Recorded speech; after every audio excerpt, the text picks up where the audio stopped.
Story 1. A sweet and troubled girl I grew up with started doing adult films years later. A friend sent me a video, and I watched it thinking it would be interesting to see someone I knew in that industry. She was being really abused in the video, and I could see in her eyes how hurt she was. Couldn't take it. I turned it off, cried, and have not watched adult films since. I cannot support an industry that exploits and abuses people like that. Story 2. I think it has now been 9 years since I stopped consuming pornography. I randomly stumbled on a documentary about women who were baited with modeling contracts, had their passports taken away, and were then forced to do pornography. This led to much more research, and I came to the conclusion that I do not want to support that industry. Honestly, I believe my mental and sexual health have benefited greatly from that decision as well. Story 3. I think it is an unhealthy habit, and the industry is absolutely terrible. It is nice having one less input and also a healthier sex life. Bizarre kinks and urges disappeared. Story 4. I used to watch pornography, but after reading about how certain famous performers had to use drugs to get high just to do the shoot, or how directors and male actors would abuse them during filming, yet they still had to act like it was pleasurable, my urge to watch it completely disappeared. I used to think it was just acting, but when you notice the micro-expressions, you realize the pain is real. I cannot even watch any content with those famous performers anymore. If the well-known ones were treated that way, the lesser-known ones likely experienced worse. Many of them have tragically taken their own lives. The more you watch, the more desensitized you become, and you fall into a deeper hole searching for niches that push human boundaries. I am glad I got out. Story 5. I never watched it enough before the drug era to develop a strong opinion either way. I watched a lot of adult content for a period of time while on stimulants. When I say a lot, I mean a lot. There was a series of podcasts and at least one documentary about an adult film company. One woman, referred to as Jane Doe No. 1, had a very horrific story. I specifically remember downloading her video on a laptop when I was using stimulants and living in a place without power. It was one of about a dozen videos I would obsess over while high. When I realized I was so affected by her video, given her backstory, it ruined adult content for me. I can't watch it, don't care for it, and have no desire for it.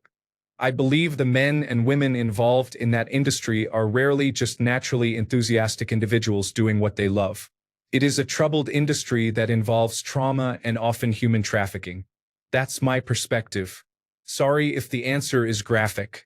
Story 6. It started to impact my sex life.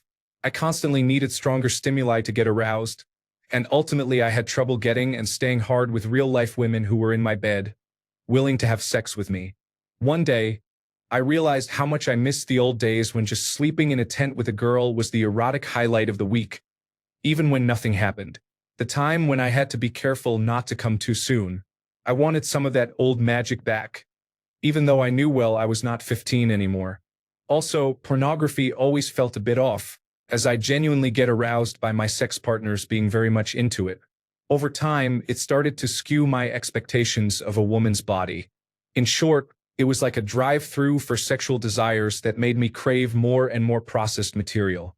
I have been off of it for a couple of years now, and the libido and joy in sex are slowly coming back. My partner is happier too. Story 7. I came across the concept of the hedonic treadmill and realized I was watching pornography, buying unnecessary items on Amazon, playing video games, and smoking cannabis every day.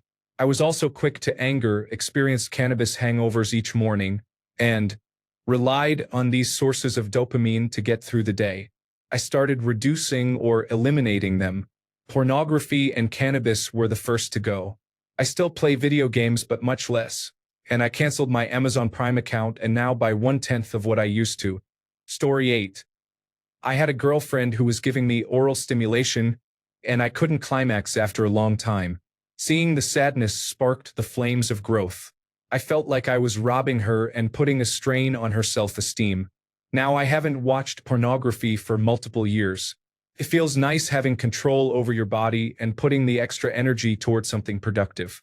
When you think about it, pornography is discouraging yourself. You are alone watching a woman with another man. You are pleasuring yourself to a situation you desire but are not part of. That behavior is weak. I also don't follow random Instagram models on social media. Story 9.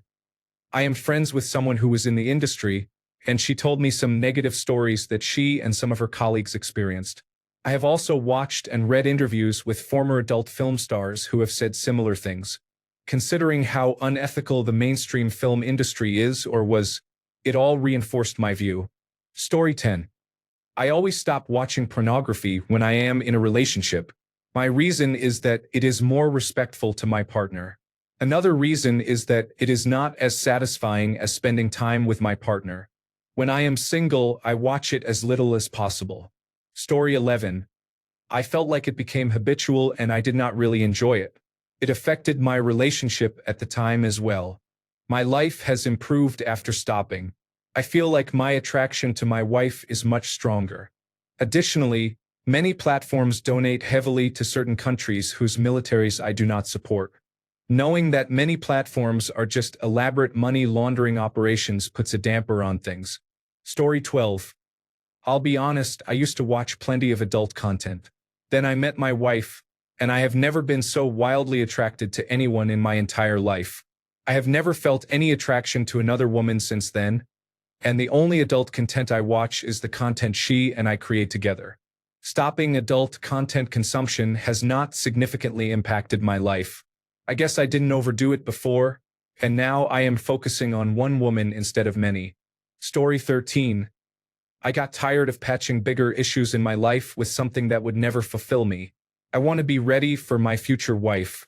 My body is for her eyes only, and vice versa. No one else, no pornography, just us. Story 14. If I want to have sexual intercourse, I do not want to watch other people have sexual intercourse.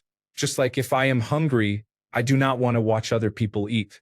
I do not think it has impacted my life much. Story 15. It's women acting how men fantasize, similar to how men in explicit books are written by women to match their fantasy. That's all it is, fantasy. Normal people crave real relationships and cannot be expected to compete with a man perfectly written to cater to a woman's fantasy. Likewise, a woman cannot be expected to compete with a porn actor receiving acting pointers from someone behind the camera. Once I fully realized and internalized what that meant, it helped me in my fight against my pornography addiction. It's still tough even 15 years later. I'll see a girl in a bikini on some social media post, and it will make the next couple of days a bit difficult. But I have found it far more fulfilling and worthwhile to avoid pornography altogether.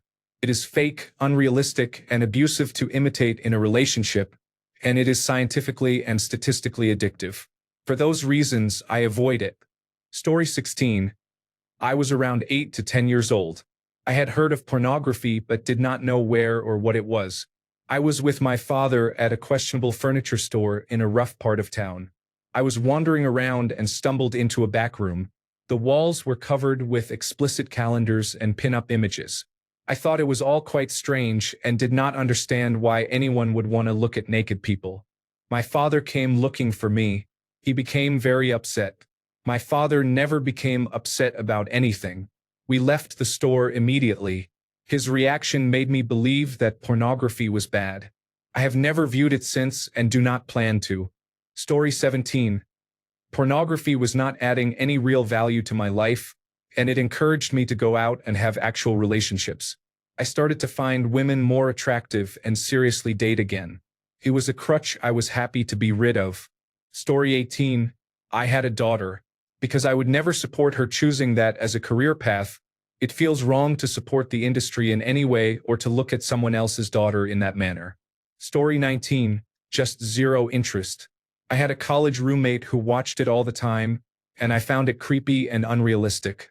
Story 20. It's like junk food. Tastes good in the moment, but one day you realize you're not doing yourself any favors. The greatest impact is how it rewires your brain to chase dopamine. It's no different than drugs or gambling. Never mind how it completely affects your libido. How I quit. I was on a business trip and binged for 1 or 2 hours at most. By the third day, I was over it. I deleted the browser I was using to access the sites and paid attention to the triggers that made me want to re-download or revisit the junk food, then decided not to follow through. I am now so regimented in my daily routine that there is no room for unnecessary distractions. Story 21. It was always the backdrop for mental health spirals. I was addicted, and when I felt uncomfortable, I used it as a form of escapism. While I still struggle with addiction, my lows are not as low as they once were when I was addicted to pornography. I also feel better about not supporting an industry that exploits so many people. Reading about the girls do porn story was honestly nauseating, especially since I remember watching some of those videos. You never know what is going on behind the scenes, and you could very well be pleasuring yourself to a crime being committed in front of your eyes. It is possible to masturbate without pornography, just saying. Story 22. There is a difference between sensual, consensual playtime and videos of questionable consent and exploitation. Story 23. I grew up in a house with 3 girls. Dad wasn't around much. It was me, my younger sisters, and my mom. It just doesn't resonate with me. Those people are struggling and being willingly exploited. I don't want to see a drug addict have sex for more drugs. I don't want to see a small-town girl have sex to pay rent in a big city. I don't want to see people with major self-esteem issues have sex for money. I also don't want to see a wife have sex just because it makes her husband happy. Sex should be enjoyable for every person involved. For me, the best sex is with people who truly want to have sex. I am married, and I have a spouse who participates because she enjoys it. That's all I want. I don't need anything else. Even as a kid, I preferred erotic literature more than visual pornography. In summary, I don't like seeing people do things for money that they normally wouldn't. Story 24. Just another question if anyone here can answer. If you do not watch pornography, do you still masturbate? So what do you do it to? I am asking because I want to give up pornography, but I believe masturbation is healthy in moderation. Story 25. I divorced my ex who refused intimacy and met someone with whom I am compatible and who meets my intimate needs. It was not until this that I realized pornography was simply a crutch for me in the past. I am not against watching it now. It is just that, personally, I do not have that desire as I once did. Story 26. I have a great intimate life with my wife, who is still stunning and attractive to me even after 28 years together. The real experience is far better than pornography. It doesn't even compare. Story 27. Porn always felt fake to me and deeply insufficient for my more emotional, narrative-seeking side. Writing my own erotica has helped me connect with myself and spared me from visual desensitization. Story 28. I had an ex fall into addiction. It is then you realize that women are much more vulnerable, and that is usually how it starts. They sell themselves because everyone writes them off. There is nowhere to go. It is ugly. Pornography is very unhealthy if you are in any kind of relationship. Story 29. My ex-girlfriend literally loved intimacy, ready at all times, and that just made me stop. I had pictures of her and memories. She had the same for me, so it worked for both of us. Even when I did look, it was from homemade creators that was genuine, not corporate-produced content. Story 30. I just got lazy about setting up my laptop in bed. It really has not impacted my life at all. Plus, my imagination allows me to make sure everything I am visualizing is exactly what I need to get me off instead of going through 34 videos to find one good scene. Story 31. Not completely off pornography, but my usage is purely impulsive at this point and only every now and then. My reasons for quitting are: 1. The industry is harmful, involving sex trafficking and related issues. 2. It damages your ability to have healthy relationships. 3. It harms your dopamine receptors. That is enough for me, to be honest. Story 32. It used to affect my life in subtle but harmful ways, and it was something I did not like about myself. I also became very conscious of what the industry does to people, which was sparked by one particular Law and Order episode with a devastating ending. Honestly, I am confused about why many of the answers here are being attacked. Is it wrong to not like pornography or to recognize the harm it causes to relationships? Do you need to justify yourself that much? Story 33. Video game addiction kept me away from smoking, drugs, alcohol, and adulterated content. Essentially, My brain used to treat these as a waste of time and effort, which could otherwise be happily spent playing a video game. Now in my 30s with an excellent job and a productive life, this belief is firmly established in my mind. Story 34. I have no interest in it. Additionally, I do not have a high sex drive, so I prefer to focus that energy on my partner instead of pornography. Story 35. I have a girlfriend and I like her. Whether it is because of the absence of pornography or the presence of a girlfriend, I would recommend whatever I am doing to a friend. Story 36. It is obviously fake in most cases. Reading on Reddit about the industry behind the scenes is not enticing at all. Story 37. I have a girlfriend I will be proposing to soon. I stopped watching pornography after we started to date and stopped masturbating shortly after. She likes a lot of intimacy, so I save it for her. Story 38.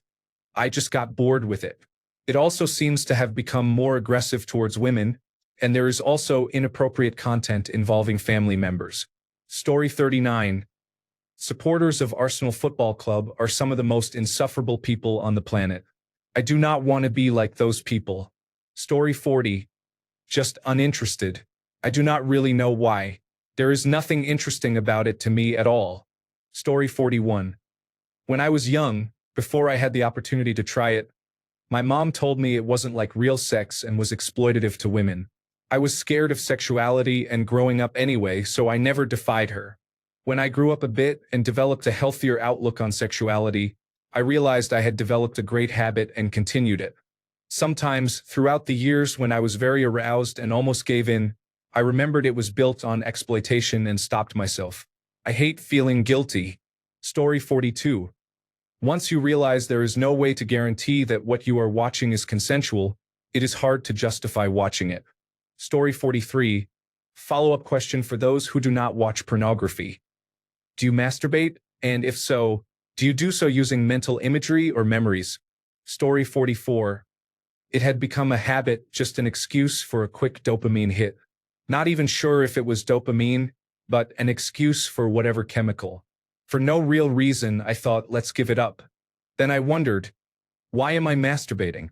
My wife has always been interested, and when she isn't, why don't I just wait? I am not some animal that can't wait. I never understood the idea that masturbating is just some alone time. It was never really about that for me. Since then, I haven't had any real desire to watch pornography or masturbate. How has it impacted my life? Well, normal adult television definitely feels more intense and sex is better. But after a while, it just becomes the norm. Story 45. Shame, which may be excessive. I am straight, but I do not find myself attracted to female genitalia, and often not even naked breasts. That said, I do not have a problem watching R-rated sex scenes.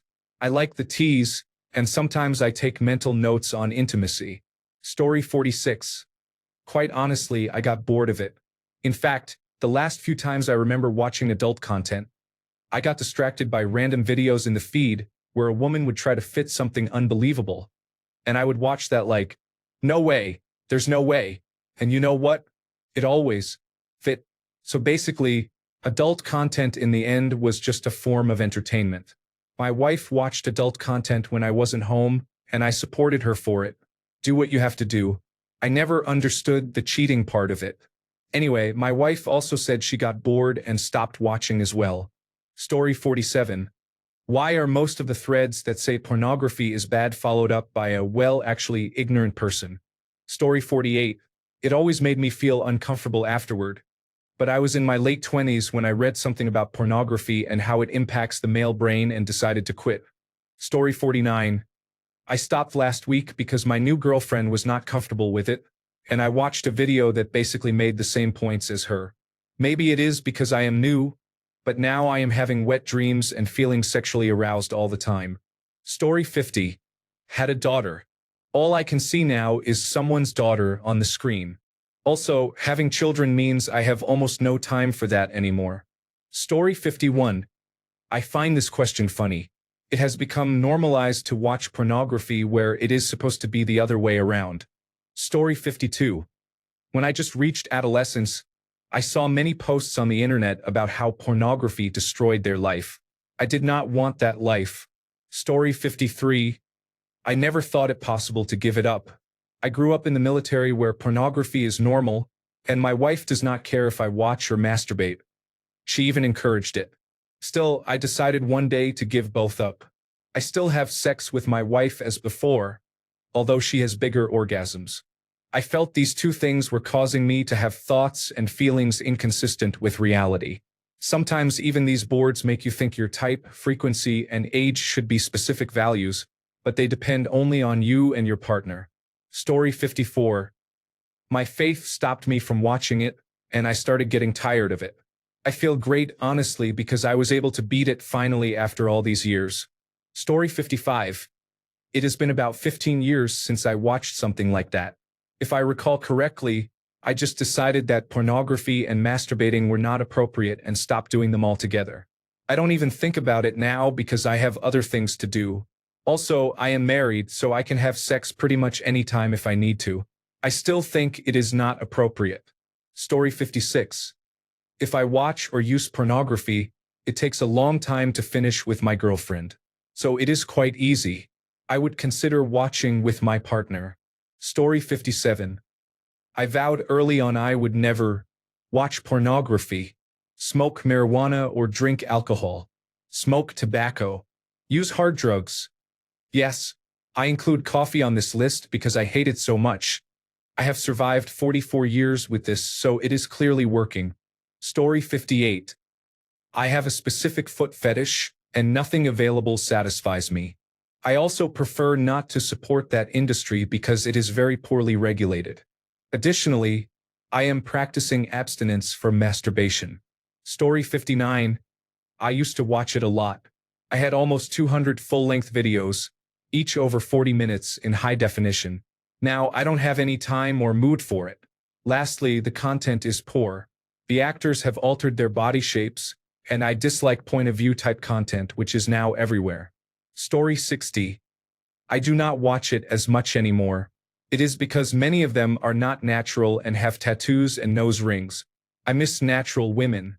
Everyone is fake blondes. Story 61. I don't watch professional pornography, so it doesn't really affect me. I can still climax with women who don't look great, and we just hook up. Once, I climaxed halfway while being intimate with her. It was great. Sorry, it didn't affect me like it does others. Only when I started taking medication for attention deficit hyperactivity disorder did I start watching it more. Also, when traumatic issues happen with a woman, I was unable to finish anymore. Story 62. I was never very interested to start with, but I went and checked it out once out of curiosity and found it did not do anything for me. I have not watched any since. How has it impacted my life? Well, I do not really think it has. Story 63. I have never needed it. I can imagine whatever I want whenever I want vividly. Also, when I have seen glimpses of pornography, it just feels gross and degrading. Just me though. Story 64. I used to rely on it to cope with sexual abuse, starting around age 11. However, this led to a sex addiction in my teens, where I was engaging with random partners on the weekends and masturbating during the week. In short, once I turned 18, it became clear that this behavior would negatively impact my future, so I decided to stop. To be fair, I now have a much healthier perspective on sex than I did back then. I believe this positive change would not have happened if I had not given up my weekly sexual encounters and pornography use. Story 65. Definitely not the answer you are looking for. But it is just too boring for me. I enjoy the build-up, the sexual tension, the eyes, the feeling of being in love, and the action happens as a consequence of all that. In pornography, unfortunately, it is mostly about action instead of a slow, gradual build-up, so it is boring for me. My own imagination is much more creative than most pornography or similar material. Maybe consider what you really find interesting and explore that further. Cheers. Story 66. I had my interests when I was younger. I like to think I have considerable control over my list nowadays. It was a good choice I stopped. My wife would probably lose it if I did not. Story 67. God's word in the Bible is clear. It is sin.